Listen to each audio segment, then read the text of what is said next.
Most time you hear the word, they tell you,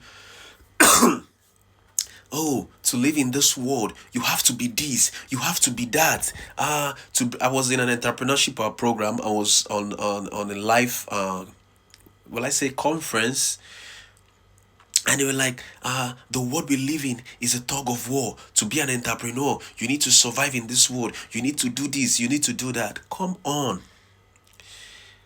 You can still survive in this world by not being like everybody.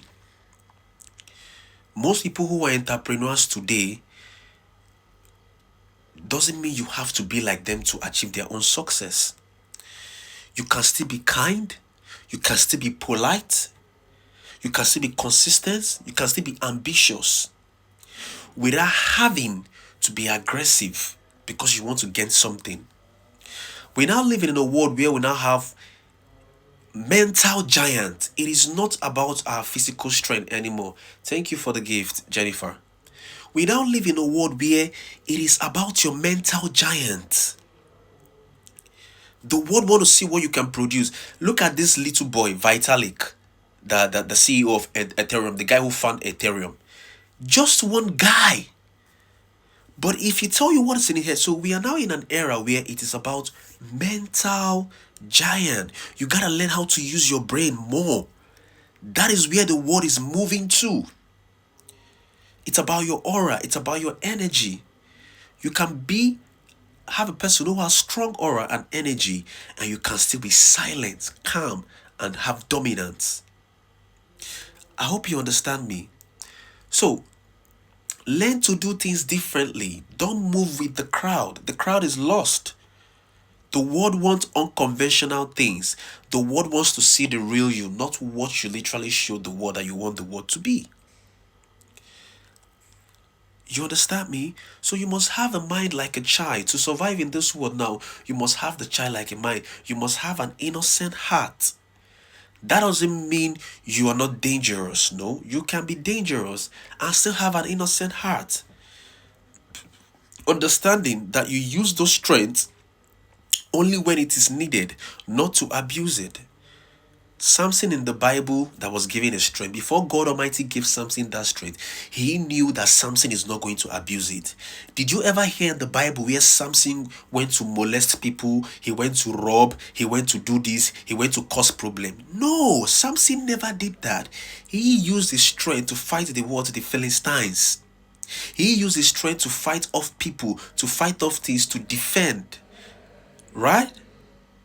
So, God does not give you something and expect you to utilize it in a bad way. No, every one of us have a gift in our life.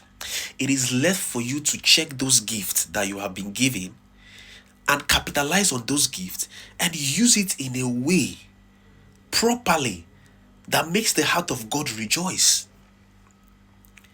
But a lot of people today have a talent, but they use that talent in causing problem.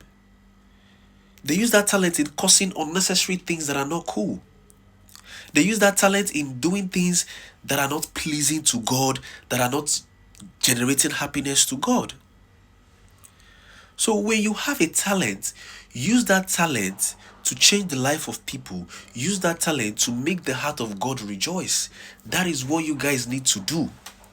You understand me? So it's still based on gratitude. When you have a heart filled with gratitude, things move easy for you. It might not move fast. There's something you need to understand. When you begin to practice gratitude is not something you are born with. It is something you have to create. You have to practice it.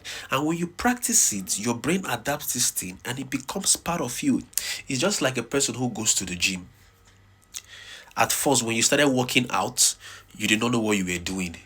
You move from one machine to another machine. You see what people are doing, you want to do. But along some time, you started doing it continuously for years. And it becomes part of you that when you go to the gym, you know what you are going to do. You know the right things to do. That is how it is when you're practicing gratitude. So practice gratitude no matter what you're going through, the things that are happening in your life, any situation you find yourself. Learn to apply gratitude in whatever you are doing. It's gonna help you, because most of you have not practiced it before, so you don't know what it is. So learn it. But the question is, what is gratitude? It is like still showing appreciation. Before you put your immediate wants or need, or before you start talking to God, you start asking him about your needs and that, you've already thanked him. You've already given him gratitude. Thank you for the ones you have done. Before you begin to give her the things that you want, but you already saying that is gratitude. So practice it. Okay? You all should practice it.